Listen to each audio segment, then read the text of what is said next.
They tried to bury me with a $150 million merger and a termination letter. Problem was, they forgot to check what I was actually holding. 20 years of loyalty bought me 50,000 shares they called worthless. Turns out those worthless shares were worth more than their entire deal. But I'm getting ahead of myself. Let me back up to the moment I realized I was about to get screwed. I'm Cameron Dalton, and I've been running operations at Pinnacle Systems for 2 decades. Started when we were 4 card tables in a strip mall, built every system that kept the place running. Now we're 3 floors in a glass tower, and our new CEO, Preston Wade, thinks I'm yesterday's news. The wake-up call came when I was fixing a jammed coffee machine because our HR girl couldn't figure it out. There I was, 48 years old, on my knees, fishing coffee grounds out of a plastic tube. Preston walks by with his Bluetooth headset and says, "Can't facilities handle that?" Not to me. Just tosses it out there like he's commenting on the weather. Casual and cutting. Here's what you needed to understand about guys like Preston.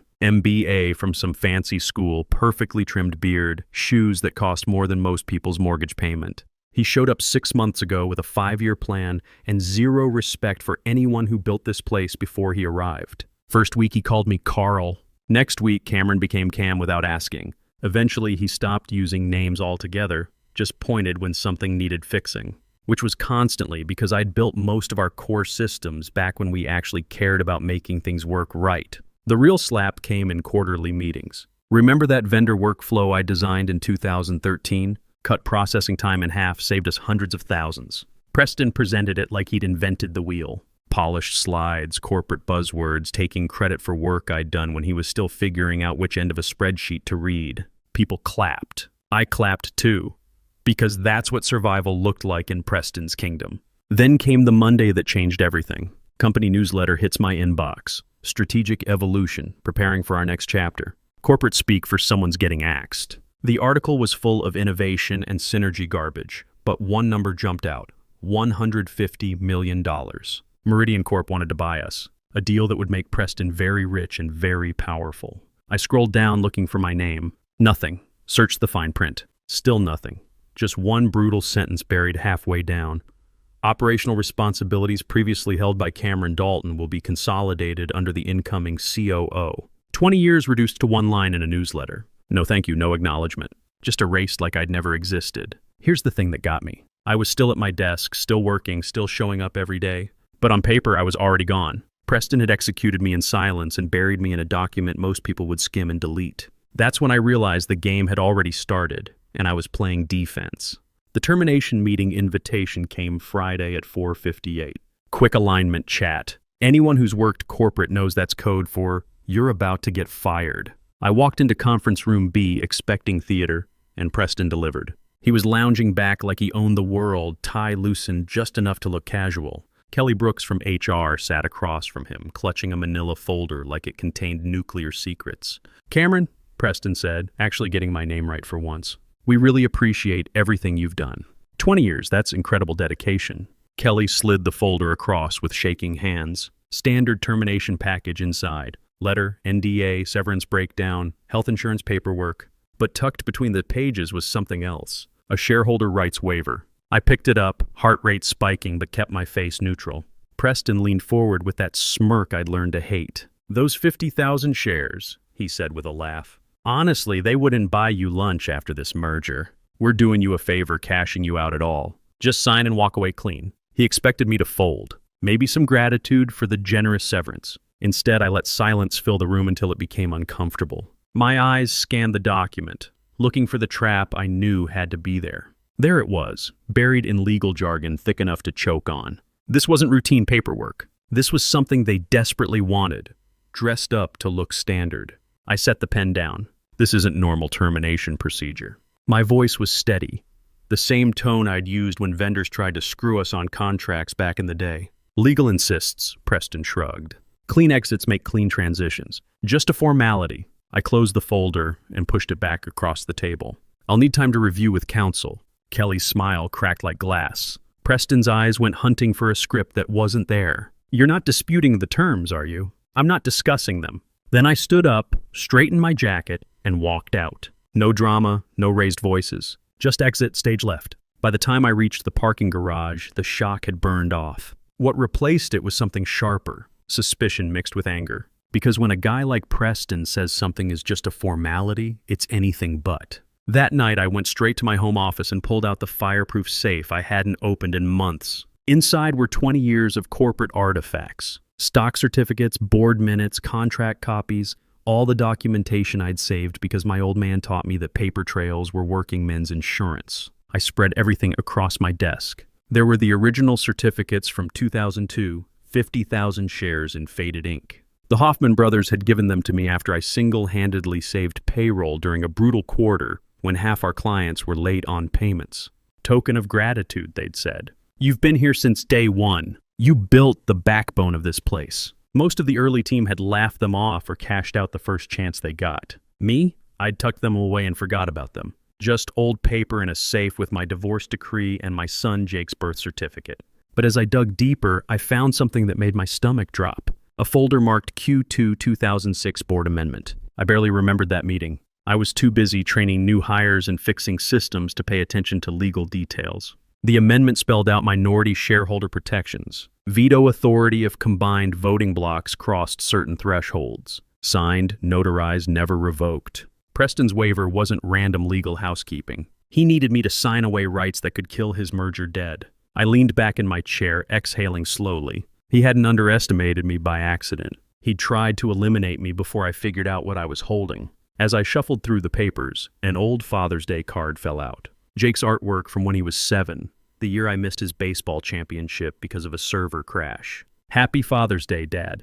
You're the best fixer. His crooked kid handwriting. The sacrifices weren't abstract anymore. They were right there in crayon and construction paper. Every missed game, school play, family dinner. All so I could keep this company alive while other people got rich off my work. I pulled out my calculator and started running numbers. Share dilution, expired proxies, early employees who'd sold out or walked away. The math was ugly, but the conclusion was crystal clear. My 50,000 shares weren't dust. They were enough to qualify as a blocking position. Enough to stop any merger Preston tried to push through. Here's what I realized sitting there with those papers spread like battle plans. I wasn't powerless. What Preston dismissed as worthless was the nuclear option that could blow up his entire scheme. Monday morning brought the first wave. Email at 9:03, bright and cheery like a car dealership ad. Gentle reminder to finalize your exit paperwork for smooth transition. Same waiver attached. I deleted it without reading twice. By 11, another email landed from some lawyer I'd never met. Warning about delays complicating pending corporate actions with hints about unfavorable consequences. Translation, sign the damn paper or we'll make your life hell. I didn't bother responding. Silence was becoming my strategy. Tuesday ramped up the pressure. My phone buzzed with Preston's number while I was heating leftover pizza. I thought about letting it ring, but curiosity won. I wanted to hear what desperation sounded like wrapped in MBA confidence. Cameron, he started, too bright, too cheerful. Just checking in. Thought maybe there was confusion with the documents. No confusion, I said, taking a bite of cold pizza. A pause. His voice dropped a notch. Look, transitions are tough, but dragging this out doesn't help anyone. Those shares don't mean anything anymore. Not in this market, not after the restructuring. I let silence hang until I could practically hear him sweating through the phone. Guys like Preston hate quiet. It makes them scramble to fill the void. Finally, I said 5 words, steady and cool. We'll see about that. Then I hung up. A text buzzed through seconds later. Let's be adults about this. Don't ruin a good legacy with stubbornness. I blocked the number. Wednesday brought the smear campaign. Screenshots started trickling in from former colleagues still at the company. Slack threads questioning what I actually contributed to major projects. Whispers about outdated skill sets and resistance to change, which is corporate code for we needed him gone and couldn't think of a better excuse. I stayed quiet. Every word they threw would boomerang back eventually. That afternoon, an old colleague from my early days texted, I know they're screwing you over. Don't let them. You built half that place yourself. For a moment, warmth cut through the corporate ice. All the politics and fake handshakes had made me forget what real loyalty felt like. Reminded me there were still people who remembered when I was fixing servers at 2 a.m. to keep the company alive. So I kept my mouth shut, cold, calculated, unshakable. Because silence in the right hands isn't weakness, it's power. And Preston had no clue how much leverage I was sitting on just by refusing to play his game. Thursday, I knew I needed professional backup. Not another supportive text, not corporate HR theater. I needed someone who could stare down Preston's lawyers without blinking. That's how I found myself in Victoria Stone's office above a dry cleaner. Her space smelled like old wood and sharper still, like quiet revenge. The walls were lined with thick binders, labeled like trophies from corporate battles she'd won. Victoria was maybe 55, sharp-eyed and sharper-tongued, with the kind of presence that made silence feel dangerous. I handed her Preston's folder. She flipped through the pages fast enough to tell me she'd fought these fights before. Termination letter, NDA, severance packet, then the waiver. Her eyes narrowed, then relaxed into something that looked like satisfaction. "They're screwed," she said simply. I blinked.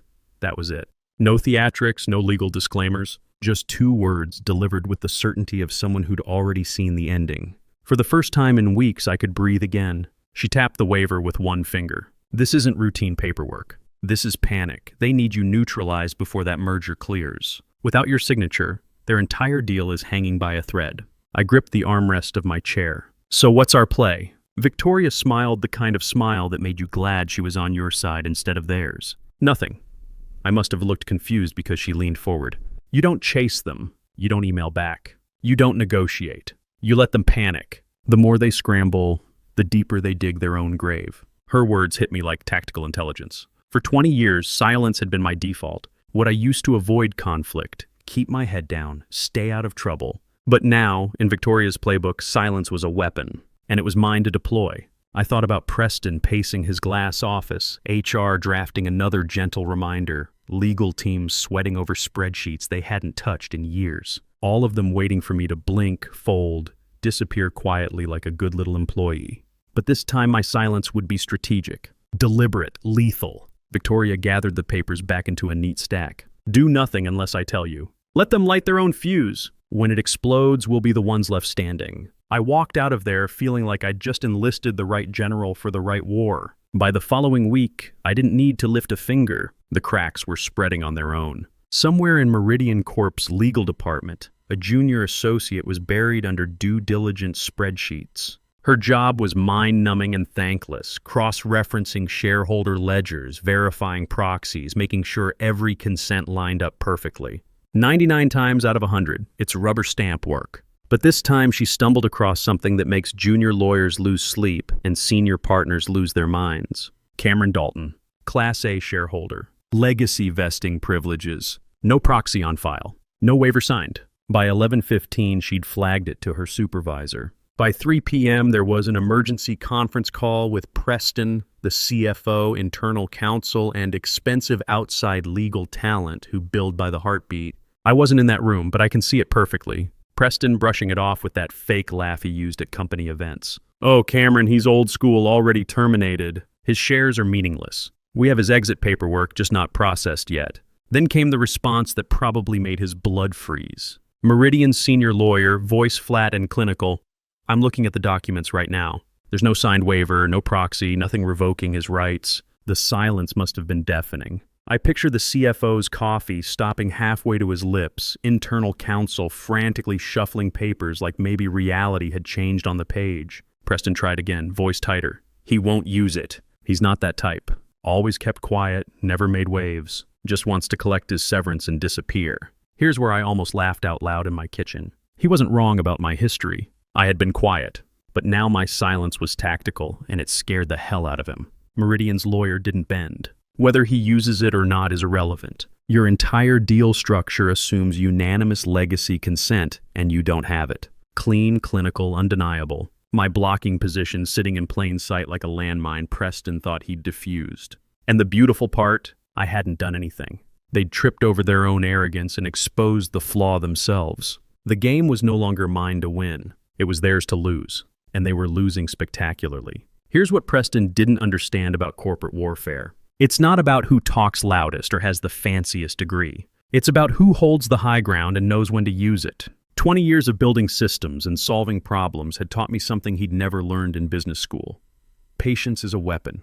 While he was scrambling to plug holes in his sinking ship, I was at home helping my son Jake with his college applications. Those worthless shares were about to become his future. The pressure kept building on their end. More emails, more calls, more legal threats disguised as friendly reminders. Each one more desperate than the last. But I'd learned something from Victoria that Preston never figured out. Sometimes the most powerful thing you can do is absolutely nothing. Let them exhaust themselves fighting shadows while you hold the real weapon they can't see coming. The clock was ticking toward their merger deadline, and every day I stayed silent was another day their $150 million deal hung by a thread. A thread I could cut anytime I wanted. Preston had called my shares worthless. He was about to learn exactly how much worthless was worth when you knew how to use it. The war wasn't over yet, but the battle lines were drawn, and I was holding all the ammunition. At exactly 9 a.m. Monday, Victoria and I walked into the largest conference room in the building, the one with the skyline view and the walnut table polished to mirror brightness. Preston was already there, tie loosened just enough to suggest false confidence. The CFO sat rigid beside him, looking like he'd rather be anywhere else. Across the table, 2 representatives from Meridian looked up as we entered. Their faces were unreadable, but their presence made the air thicker.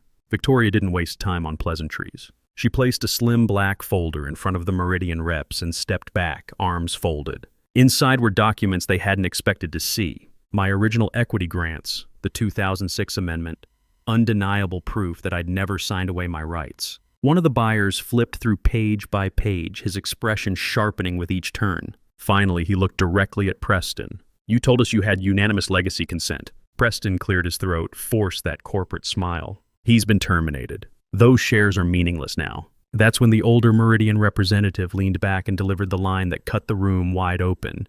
"You made him more powerful when you fired him." The silence was surgical. Preston blinked like the floor had just collapsed. The lawyer beside him shuffled papers, but no alternate reality appeared on the pages. The man continued, voice calm and absolute. "By removing his operational duties, you severed his fiduciary obligation. He no longer has to act in your company's best interest. He can act solely in his own." You could see it hit Preston like a physical blow. For months I'd been erased, dismissed, reduced to a footnote in his grand plans. Now every pair of eyes in the room landed on me, not as an afterthought, but as the person who held $150 million in the palm of his hand. For the first time in 20 years, I didn't feel invisible. I felt inevitable. The boardroom went dead quiet. Everyone was waiting for me to speak, and for once I didn't feel the need to rush or apologize or make anyone else comfortable. I let them lean forward, let them wonder what I would demand. Then I laid out my terms. "First," I said, voice steady and clear, "a revised payout structure for legacy shareholders. The people who kept faith when this company was 4 desks and a prayer. They will not be forgotten." The CFO actually flinched, like he'd forgotten anyone outside the executive suite had ever mattered. "Second," I continued, sliding a single page across the table, "cancellation of Preston's golden parachute package. No bonuses, no consulting contracts, no soft landing funded by the people he tried to erase." Preston's face went deep red. His jaw clenched as he gripped the table edge hard enough to leave marks. "And third," I finished, "a formal board statement acknowledging my contributions and making crystal clear that my departure was not performance-based. You will not rewrite my story for your convenience." The Meridian reps glanced at each other, then at our board chair. No one rushed to object. No one dared. Finally, the senior representative nodded slowly. "These terms are reasonable and fair." Preston exploded. "You can't just cave to this. He's hijacking the entire deal!" His voice cracked, desperate, the polished mask finally slipping completely. But it was already over. The board chair leaned back, eyes steady on Preston. "It's this or we lose the merger entirely. Your choice." Just like that, the power Preston thought he owned crumbled beneath his feet. His money, his status, his carefully crafted narrative about being the visionary who modernized our backward little company, all gone. I gathered my folder, stood up, and looked at him one last time. My voice was calm, almost conversational. "You called my 50,000 shares worthless, but they're the reason you've been rendered worthless." Then I walked out, leaving the skyline view and corporate theater behind. No applause, no dramatics, just the quiet satisfaction of knowing I'd not only protected myself, but spoken for every forgotten person who'd been erased before me. Here's what happened in the weeks that followed, because corporate revenge isn't just about the confrontation. It's about watching the dominoes fall. Preston tried to fight the terms, of course, threatened to walk away from the merger entirely, take his vision elsewhere. Problem was, Meridian had already done their homework. They knew Pinnacle's real value wasn't in Preston's PowerPoint presentations. It was in the systems and processes people like me had built over 2 decades. Without me to sign away my blocking rights, there was no merger on Preston's terms. And without the merger, Preston was just an expensive CEO running a company he didn't understand, hemorrhaging talent who'd watched him try to steamroll the person who'd kept the lights on for 20 years. The board gave him a choice: accept the revised terms or watch the deal collapse entirely. Preston chose his paycheck over his pride. Smart move, probably the first one he'd made since arriving. The revised payout structure meant early employees who'd stuck around got real money instead of token gestures. People who'd worked weekends and missed family dinners while Preston was still figuring out what an operations manual was. Justice has a funny way of finding its balance when you know which levers to pull. But the real satisfaction wasn't financial. It was watching Preston's carefully constructed narrative crumble in real time. Remember how he'd presented my vendor workflow system as his innovation? Turns out when you're negotiating a $150 million deal, people want to know exactly who built what. Meridian's due diligence team started asking detailed questions about system architecture, process optimization, vendor relationships. Suddenly, Preston couldn't explain how his revolutionary improvements actually worked, because he hadn't built them. I had. The truth has a way of surfacing when real money is on the line. Every system Preston had claimed credit for, every efficiency he'd bragged about in board meetings, every process improvement he'd used to justify his salary, it all traced back to people he'd tried to erase. Meridian started asking for documentation, original design specs, implementation timelines, performance metrics. Preston's team scrambled to provide answers they didn't have to questions about work they hadn't done. That's when the real panic set in. Not just about my blocking shares, but about the fundamental lie Preston's entire tenure was built on. He wasn't the visionary who'd modernized Pinnacle systems. He was the guy who'd shown up after the house was built and tried to take credit for the architecture. The board started asking their own uncomfortable questions. If Preston didn't actually understand the systems that made the company valuable, what exactly were they paying him for? If the merger was happening despite his leadership rather than because of it, what was his role in the new structure? Here's the thing about corporate politics that Preston never figured out. It's not enough to climb the ladder. You have to understand what's holding it up. When you try to kick it away the people who built the foundation, don't be surprised when the whole thing starts wobbling. 3 weeks after our boardroom showdown, Preston was transitioning to new opportunities. Corporate speak for unemployed with a severance package. Not the golden parachute he'd negotiated originally, but enough to keep him an overpriced coffee while he figured out his next move. Meridian offered me a senior consulting position to help integrate Pinnacle's operations into their larger structure. Turns out when you're buying a company for $150 million, you want to keep the people who actually know how it works. But the best part wasn't professional vindication or financial security, though both were welcome. The best part was the message it sent to everyone who'd watched Preston try to erase 20 years of other people's work. You can't steal credit forever. You can't build a career on other people's foundations without eventually getting called to account. And you definitely can't dismiss the quiet ones as worthless without checking whether they're holding the keys to your kingdom. Sometimes the strongest revenge isn't making noise. It's knowing your worth and refusing to let anyone else define it for you. Preston learned that lesson too late, and it cost him everything he thought he'd earned. The merger went through on schedule, with terms that protected the people who'd actually built the company Preston had tried to claim. Justice served cold, with a side of poetic irony. My son Jake starts college next fall with a full ride funded by those worthless shares. And that fireproof safe in my home office has some new additions now, including a settlement agreement and a formal apology from the board of directors. 6 months later, I'm sitting in my new office at Meridian's headquarters, looking out at the city skyline. Senior integration consultant, they call it. Fancy title for the guy who actually knows how things work. The irony isn't lost on me that I ended up with a better position than the one Preston tried to steal from me. But this isn't just about career advancement or financial security, though both are satisfying. This is about what happens when you refuse to let other people write your story. Let me tell you what Preston's up to these days, because corporate justice has a long memory. Last I heard, he's consulting for various firms. Corporate speak for unemployed but still wearing expensive suits. Turns out when word gets around that you got outplayed by the quiet guy you tried to erase, Other companies start asking uncomfortable questions about your judgment. Here's what I learned from this whole experience, and why I'm telling you about it. 20 years ago, when the Hoffman brothers handed me those stock certificates, I thought they were being generous. Token of gratitude, they said. Something to make me feel appreciated for pulling their asses out of the fire. What I didn't realize was they were giving me power. Real, tangible, legally binding power. The kind that can stop $150 million deals dead in their tracks when wielded correctly. But here's the thing about power. It's not just about having it. It's about knowing when you have it, understanding how to use it, and most importantly, having the backbone to deploy it when someone tries to take everything you've built. Preston made a classic mistake that guys like him make all the time. He confused quiet with weak. He thought because I didn't make noise in meetings or demand credit for my work, I was someone he could push around. He saw 20 years of steady, reliable service and assumed I was desperate to keep my job at any cost. He was wrong on every count. The quiet ones aren't weak. We're observant. We're patient.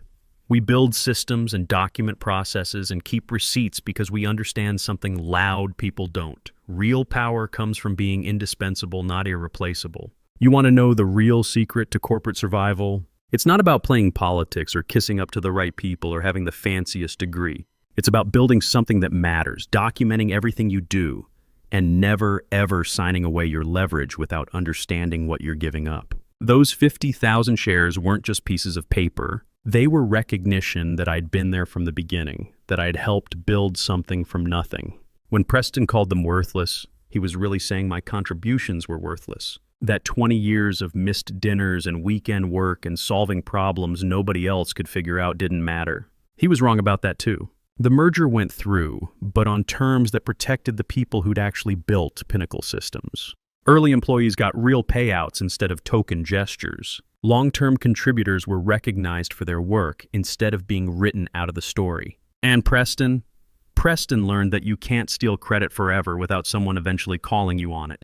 But the most satisfying part wasn't watching him fall. It was watching other people rise. Colleagues who'd been overlooked and undervalued suddenly found themselves in positions where their expertise mattered. Systems I'd built were finally credited to the person who'd actually designed them. Quiet voices were finally being heard. That's the real victory. Not just protecting yourself, but creating space for everyone else who's been told they don't matter. My son Jake is starting at MIT next fall, studying computer engineering. Full scholarship, funded by those worthless shares. When I told him the story, he just shook his head and said, "Dad, you've always been tougher than you look." He's right, but it took Preston trying to erase me to remember that. Here's what I want you to take away from all this. If you're the guy who shows up early and stays late, who fixes problems without being asked, who builds systems that keep things running smoothly, your work matters. Document it, keep records. Understand your value even when other people don't. If someone tries to erase your contributions or push you aside for someone with better connections or fancier credentials, don't just accept it. Fight smart, not loud. Know your leverage and use it strategically. And if anyone ever calls your hard-earned equity worthless, make damn sure you understand exactly what it's worth before you sign anything. Those pieces of paper might be the key to your kingdom. The corporate world is full of Preston Wades. MBA graduates with great hair and zero respect for the people who built what they're trying to claim. They'll smile and shake your hand while planning to throw you under the bus. They'll take credit for your work and then act surprised when you object. But here's what they don't understand about people like us. We're not just building companies. We're building legacies. We're creating systems that outlast any individual CEO or quarterly earnings report. We're the backbone that holds everything together when the pretty faces move on to their next opportunity. Preston thought he could discard me like outdated equipment. What he didn't realize was that he was trying to throw away the person who knew where all the bodies were buried, who understood how everything really worked, who had legal standing to stop his entire scheme. Big mistake, expensive mistake, career-ending mistake. Sometimes the best revenge isn't making noise or causing drama. Sometimes it's just knowing your worth and refusing to let anyone else define it for you. Sometimes it's holding on to what's rightfully yours and using it when the time is right. Preston called my shares worthless. They were worth $150 million in leverage and a lifetime of satisfaction. Not bad for a quiet guy who just wanted to fix the coffee machine and get back to work. The lesson here isn't complicated. Build something that matters. Document everything. Keep your receipts, know your value. And when someone tries to steal what you've earned, don't go quietly. Fight smart, fight strategically, fight to win. Because sometimes the underdog has bigger teeth than anyone realizes. And sometimes the quiet ones are the ones you should worry about most. Preston learned that lesson the hard way. I hope you never have to teach it to anyone yourself, but if you do, remember this story. Remember that your contributions matter, your experience has value, and your equity is worth exactly what you're willing to fight for. 20 years of loyalty bought me 50,000 shares and the power to stop a merger in its tracks. Preston called them worthless right up until they cost him everything. That's a mistake he'll never make again. And neither will anyone else who heard this story. Sometimes David really does beat Goliath. Sometimes the quiet guy in the corner office holds all the cards. Sometimes what looks like weakness is actually strength waiting for the right moment to show itself. This was my moment. I didn't waste it. What's yours going to be? I'm freezing. I'm bleeding. Slowly fading away. But don't worry, I'm fine.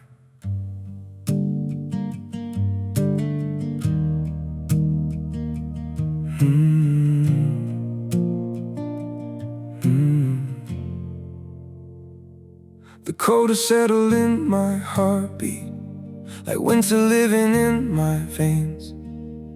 Every breath feels numb and fragile. Every smile just hides the pain. I'm breaking quietly in silence, falling slow without a sound. Yet I keep saying I'm okay, while my world burns to the ground.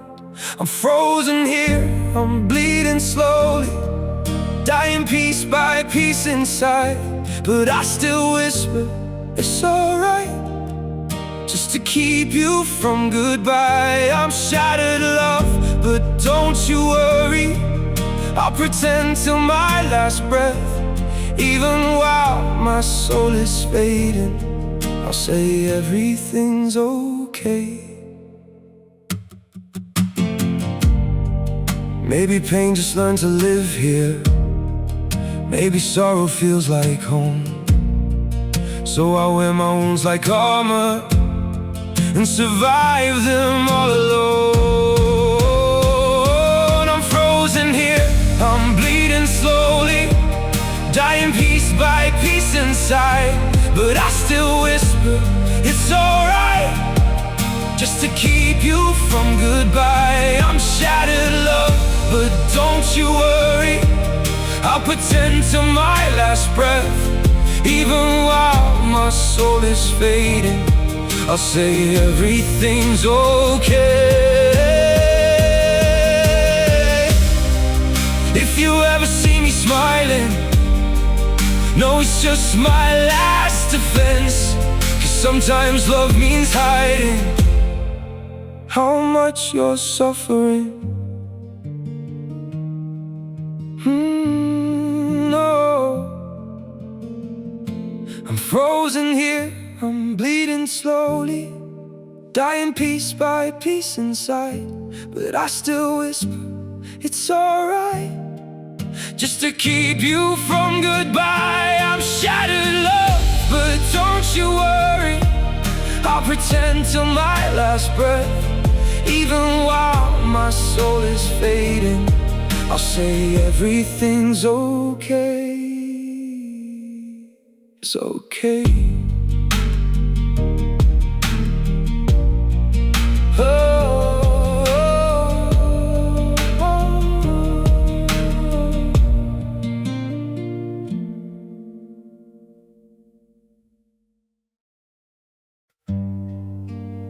Some days feel off, like I'm standing but still falling. A little pain, a little tired, and no one to tell it all to. There are days that feel unsteady, like I'm drifting out of place. Every step just feels so heavy, with a smile I have to fake. A little hurt I keep inside me, a little weight I always hide, and the thousand quiet worries I've been holding deep inside. There's no one here to tell it to, no one who would understand. So I carry all these feelings like they're slipping through my hands. A little broken, little lost, trying hard to just get through. All these nights I stay awake with everything I never say to you. I keep walking through the silence like it's all I've ever known.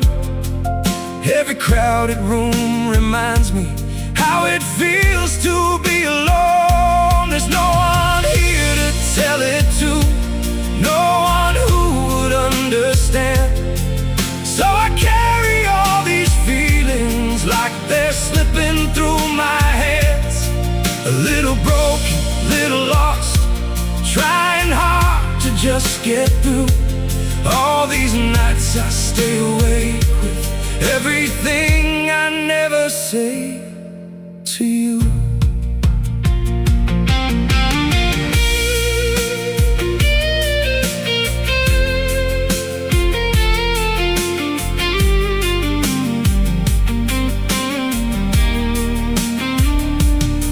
Maybe one day I'll be stronger, maybe I'll learn how to speak, but for now I keep it buried in the parts of me too weak. There's no one here to tell it to, no one who would understand. So I carry all these feelings like they're slipping through my hands. A little broken, little lost, trying hard to just get through. All these nights I stay awake with everything I never say to you.